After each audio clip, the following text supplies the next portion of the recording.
I didn't notice in the pictures, and it probably something was just standing out in the pictures. I just didn't know what it was.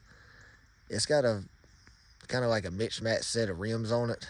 You got those um, circular type, and then you also have the, I think they call it like the D D type or oval type. I did notice in the pictures that to cover the logos, they take white paint and just paint over them instead of taking the time to take them off. They also painted the rims, the lug nuts. They did not paint the inner rims, but they painted the outer rims and the lug nuts to make it look better, which is not really a big deal. But they paint over the logos instead of taking them off. You can see, you kind of see the part of the labels right there. And right here, you can see this is a whole label right here and right here. And if you look, let me see if I can get my phone to do it. You can actually see the old Doritos part right there and some of the old label right there. So I should be able to take a heat gun. You can even see where it's lifting a little bit right there at the bottom. Probably take a heat gun and some time and get those old labels off, but you're still going to have paint where the labels were at. And I did notice that these little flarings, and I should be able to just change this out. All it is just plastic. It's just aerodynamic flaring, or I could probably even take it off, but I think it looks better with the flaring on there. I'll take it off, replace it with something. And right here is where the main damage is. I don't really know the best way to fix that. You see right there, the bolt's just been completely ripped out of the side there. So I could probably maybe take the bucket on the backhoe, or even the front end bucket, put a piece of steel on here, like flat steel, and help use that to push this back forward. Try to close that back up, and I'll try to re-silicone it and bolt it. I don't know how well that'll work, but I'll try. The tires on here are not in terrible shape. The worst two, I believe, are the ones that come off of the left side rear, because that one down there at the bottom has about 5/32 of tread lift, and that's the same that's back there on the back. The front and the ones that are on the right side are around 8 or 9/32. So I believe what Frito-Lay probably does is they replace tires in twos instead of doing maybe two up front and then moving stuff to the back. I think they just leave them where they are, and they'll change two, and two on the other side. I'm not sure, but that's just kind of how it looks to me. So I don't think I'll get too picky about working with the rims on that. And a little bit of a joke here. Samantha saw that in the cooler yesterday, I believe, and she said, "What are you doing with a can of beer?" I had to explain to her that that is not beer, but I could see why she probably thought that was a can of Miller Lite. And never tried that before, but the Liquid Death. I mean, I'm not a beer drinker, but during Truck Driver Appreciation Month, Pilot was letting you get stuff for free. That happened to be one of the things. I said, well, I've never tried it before, so I'll try it. And I thought it was like sparkling water, but really it's just canned water. So I thought I was getting something I wouldn't like, and now all it is just canned water. Nothing really special to it, except it's in a can.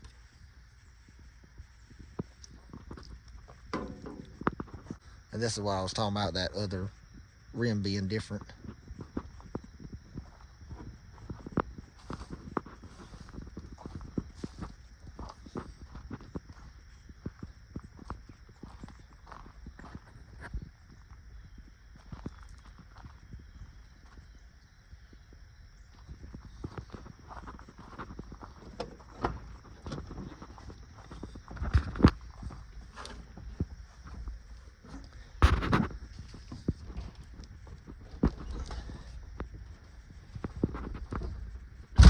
And now that the battery's charged up a little bit, you can, I guess I'll have to open the door again. You can see that the mileage comes on. So 210,000 miles. Still, like I said, there's more miles than I was expecting, but I'm gonna try to crank it and let it run for probably 30 minutes or so, just to see if I can try to bypass this idle feature it has on here. Because that was something else that was aggravating me too. Is that after a while it would just shut off. Probably not even running, maybe 2 or 3 minutes it'll shut off. That shifter's got some slop in there. I might have to try to tighten that up or fix it. I mean, it's not bad in here. I mean, yeah, it has that old vehicle smell to it, but I'll try to clean it up the best I can. But what I had to do to load it is after I got the battery where to charge a little bit, I just kept it in neutral and just kept using the parking brake down there, which does work. The parking brake would hold it. I had to keep doing that. That way I wouldn't be in here cranking it, it shutting off on me, getting aggravated with that. I just left it in neutral. Once I got it close to the trailer and lined up, I just kept it in neutral and just kept using the, take the park brake off, put the park brake back on as I was winching it up on the trailer. You can see the fan knob's missing on here, which I was already aware of that. I don't know if the radio works, so I'm going to try that in a few minutes once I crank it. The backup camera does not work, which it could be there might not be just no power to that monitor. The sliding door works on it for the side here.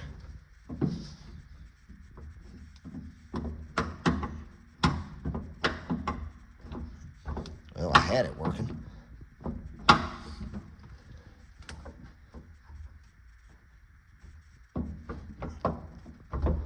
There we go. I had to push on it a little bit more.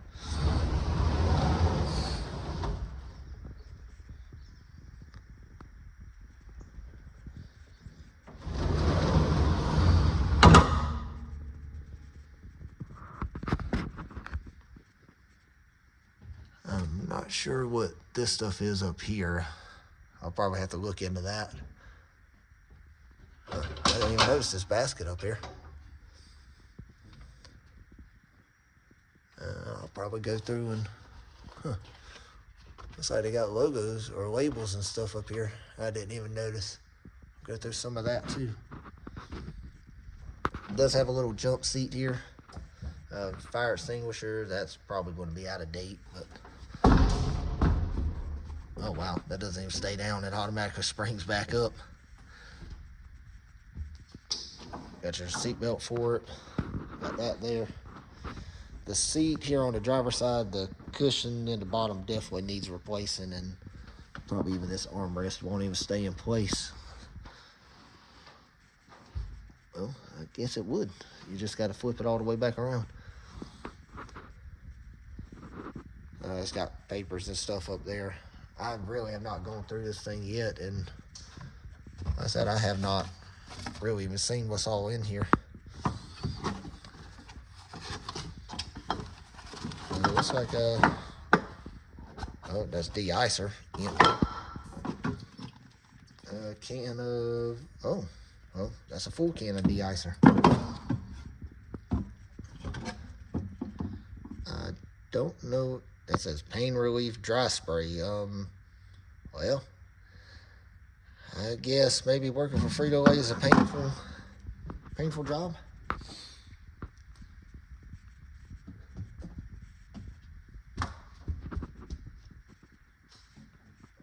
We did run into some rain coming back, and I did not get back here to see if anything was wet back here or not. I never even tried sliding this door here for the compartment.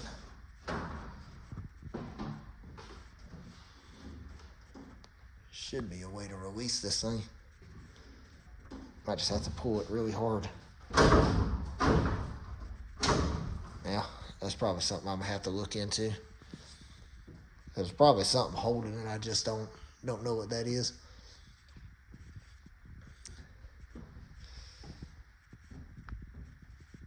And right there, I didn't really understand what this was in the pictures, but now looking in here, I do.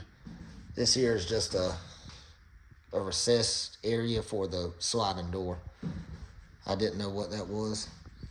The body inside does not look bad.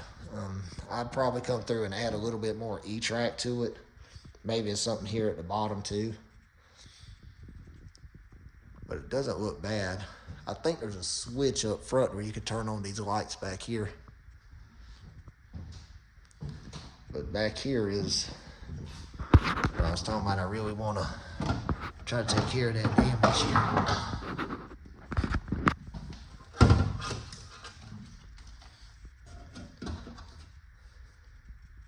As you can see, there's daylight, excuse me, coming in here. But the back doors, they do open. They are a little difficult to open. I could not get it to open from the outside.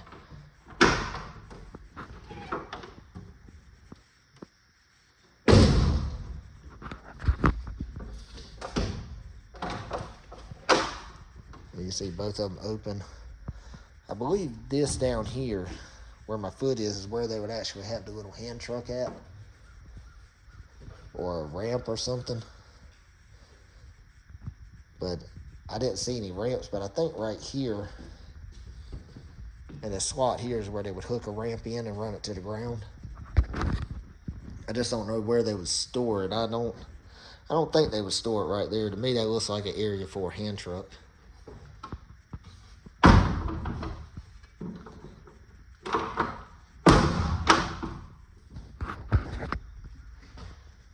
She got these big, nice, kind of like a seal type thing for the door here. I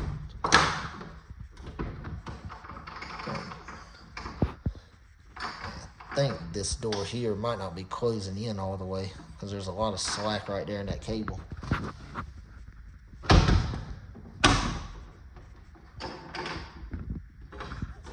It should. Looks like it's latched. Up here is where that camera should be back there. That looks like the wire might be cut on it, so that's probably why it's not working.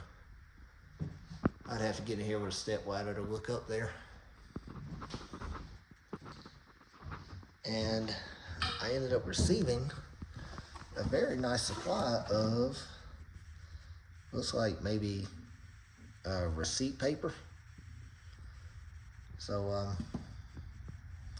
yeah, I don't really know what that's going to be worth, but yeah, I got nearly a whole box of it.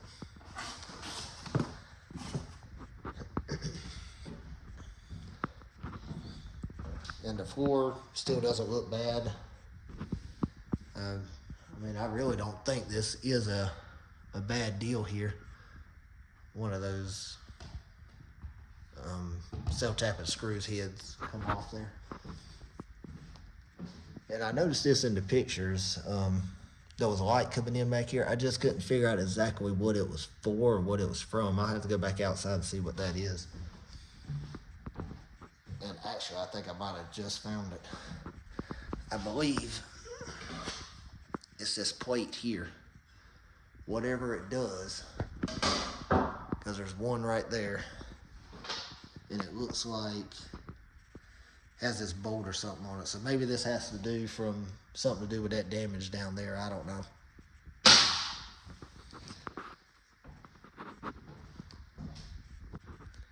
It did not show the mileage because they couldn't get it running. I don't even think they had the keys because it didn't say nothing about not having keys. All it said is it could not be started. They didn't show it running. They even had it listed as a V6, if I remember correctly. And after I won the auction, I tried going back looking at it through the pictures so I could double check the wheelbase. And apparently, what they do, I guess, as like a buyer safety thing, the decal that showed the VIN number and the wheelbase and everything that picture was no longer available. They took it off the listing, and I couldn't understand why until I thought about it a little bit later on. With it having that wheelbase logo, I'll go ahead and show you, but with it having that wheelbase description right with the VIN number, I think they do that to protect the buyer so nobody can find them.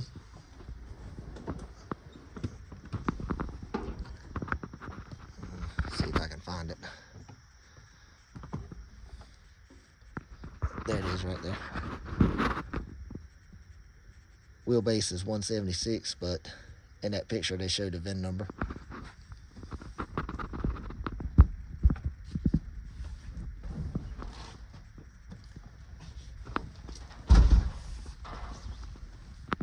So I think they take that picture off, and I also noticed on the listing too, the last 8 or 6 of the VIN number, they put X's in that location, so whenever you go back to look at it, I guess you cannot find the buyer because you no longer have the VIN number. Which I mean, it does make sense from a safety standpoint.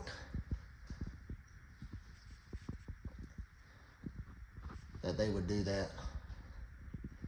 But I was trying to figure out the wheelbase just so I could double check that what I was thinking was correct. My dually out there, I think it's a 168 or 169 wheelbase, which is a little bit over 14 feet. So I knew this was going to be about 14 feet also. And that's why I was trying to figure out how much overhang I would have, but it didn't even have the body specifications on here either. So I was really kind of going in kind of blind, trying to figure out how to load this thing and what I was going to need and what I was going to have to take with me to figure out how to get it loaded and how to secure it. But that's why I was really trying to find a wheelbase and hopefully find some not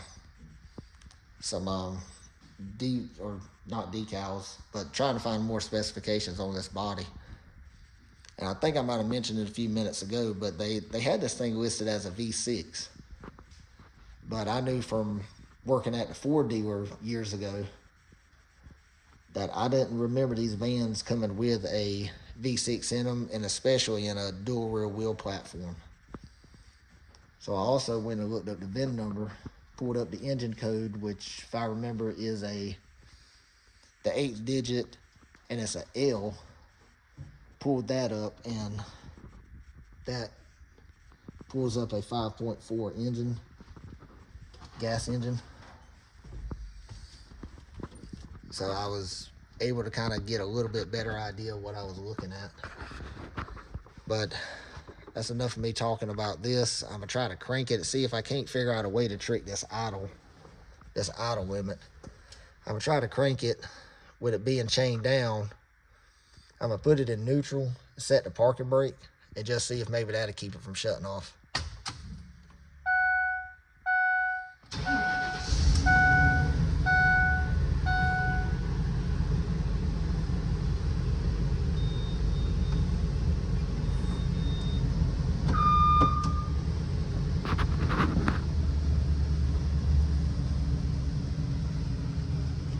Guess we'll wait a few minutes, and while we're waiting, guess we'll see if the radio works. I think that's going to be a no on that.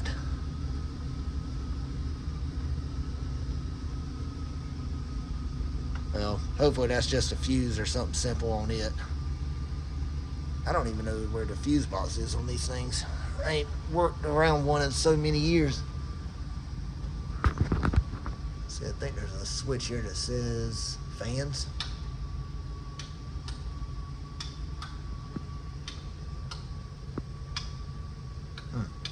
Well, that's not doing anything.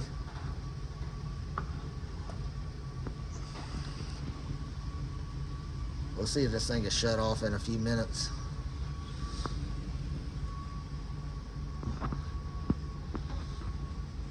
I think it only took maybe 3 or 4 minutes for it shut off before you also start hearing a little buzzer too.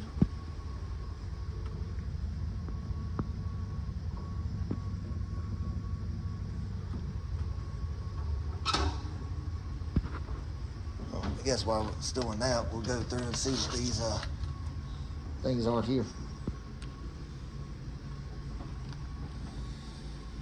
Oh, and while I'm thinking about that, looking at this here, they were kind enough to give me roughly about a 3/4 of a tank of fuel. And this does have a 37-gallon fuel tank on it. And I'll try to leave these here for a few minutes if you want to pause it and just read it.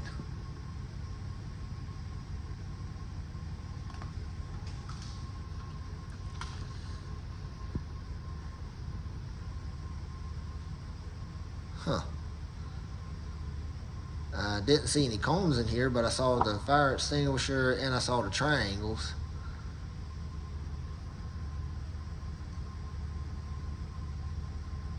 It looks like the combs would have been on the back door looking at that, because that looks like the back door handle there. And there's the idle thing going off now.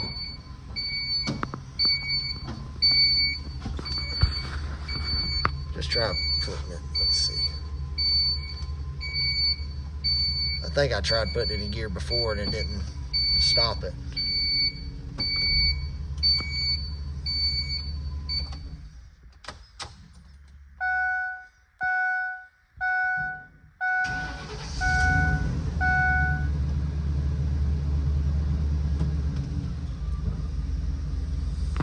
Let's see if it'll do anything with it sitting in drive. Once I got it on the trailer, I did measure the height, and the height on my trailer was 12 foot 1 inches. And I think the old sticker that's over there on the corner, I think it said it was like 10 foot, 10 and a half foot, so that would be 10 foot 6 inches. I couldn't tell because they, excuse me, because they had it painted over.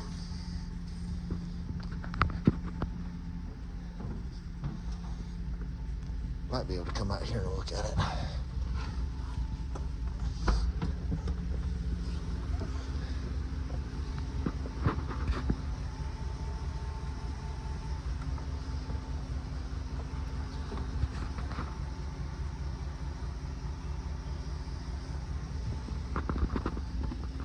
I think that's got 10 foot. Try to zoom in using the mirror here.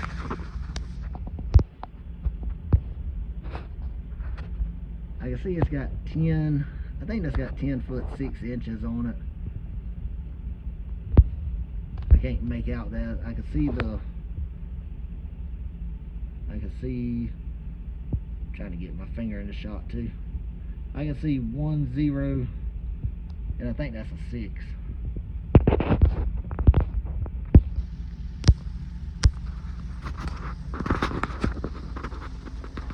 But I'm gonna go ahead and end the video here, and I'll put something down here whether the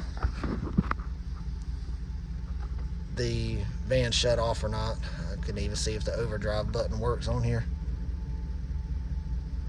I take that as a no. The overdrive off on button does not work. I'm pressing it, it's not doing anything. Well, we'll see if the cigarette lighter works. I take that as a no also.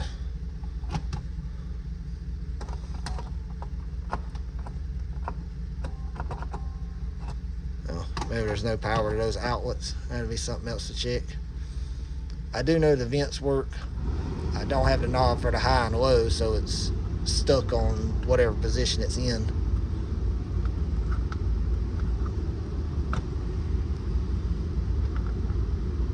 See if this idea will work.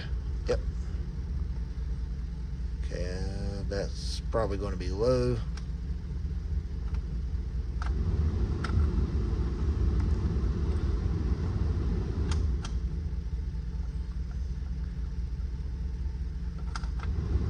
It might need a new resistor in it, because, well,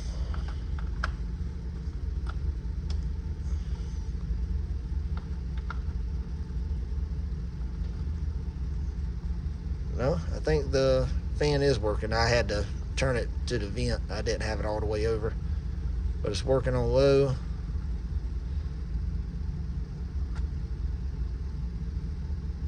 Just doesn't seem like there's a whole lot much of a airflow difference there.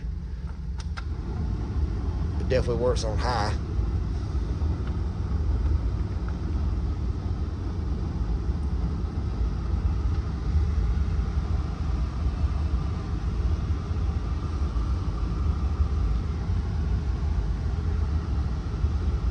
I'm not sure if this has air conditioning or not. I don't see a button for the AC. The air feels kind of cool, but I'll have to look on the engine, see if there's even an AC compressor. This might not even have AC on it, which is something I'll have to look at next time. But the air feels cool, but it doesn't feel cold. And I also don't think I heard a air compressor kick in either.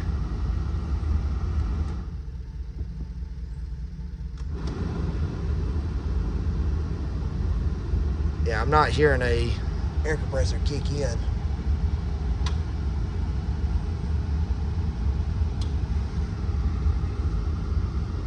So I don't even think these vans have AC in them. Or if it does, I guess AC just needs to be charged.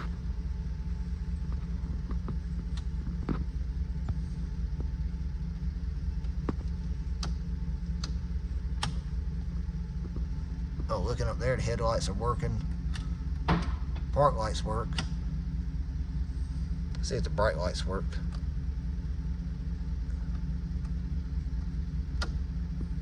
Yep, that indicator works. We have turn signals working. At least up front it is.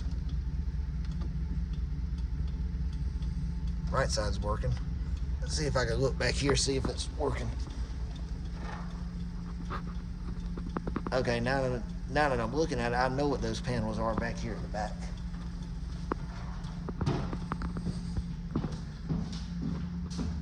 I didn't realize it before. These panels right here are actually protecting the lights. I have seen some vans where they don't have that and the light is just hanging out back here. But that's what those panels there do.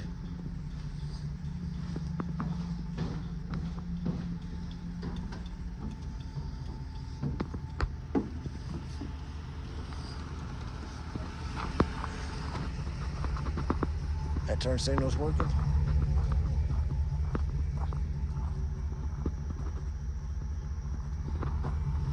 Yep, that turn signal and tail light are working.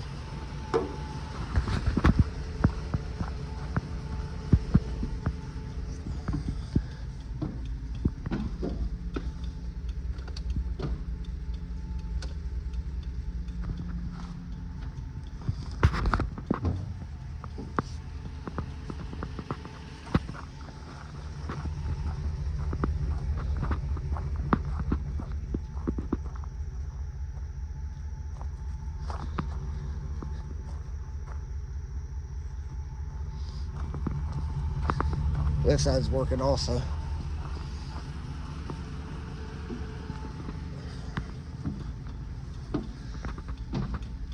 Well, and it definitely looks like if you leave it in drive and you're not moving, it's not going to do anything.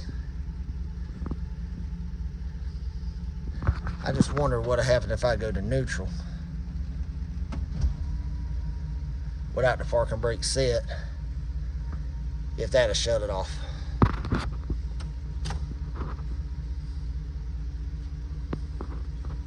Because now I'm wondering if maybe the idle system has something to do with the parking brake. It's something I'm really going to have to look into to figure it out, but we'll find out in a few minutes if this thing shuts off. But I can't remember if yesterday as I was leaving if I went over the price or not. The van, I got the bid at $510. The auction fee is $100, so that brings it up to $610. The title fee I think was $115, so that brings it up to 725. I'm trying to do the math in my head here. I'm not good at doing it with numbers like that. But I think it was somewhere around 725, 740 is what the total price was. Then going through my bank, doing a wire transfer, they charged a $25 fee for that. However, with Wells Fargo, if you're transferring to another Wells Fargo bank, which is what the Iron Planet stuff is listed as, you get reimbursed that $25. So that I'm not counting that into the price there. Fuel for my truck, I'm estimating was around $300 or more, because I think we traveled about 700 miles, and I just estimated 7 miles to the gallon, so that'd be 100 gallons, times 3 point whatever. I don't know, I'm probably messing the math up here, but you're looking at, I don't know, fuel prices fluctuate so much here, and I'm so close to South Carolina, I can go there to get fuel. I believe the fuel station that I saw had it listed for $2.99 a gallon, so at 100 gallons at that price is right under $300. But I think it might have been higher when I filled the truck up. I have to go back and look at everything. And as we can see here, if you have it in neutral, park and brake off, the van will still want to shut down.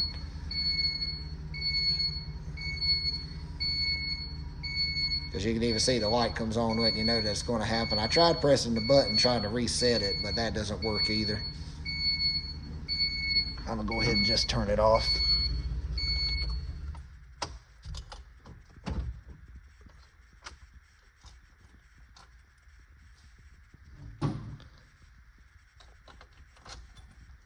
But I think that's going to wrap it up for just this overview right now.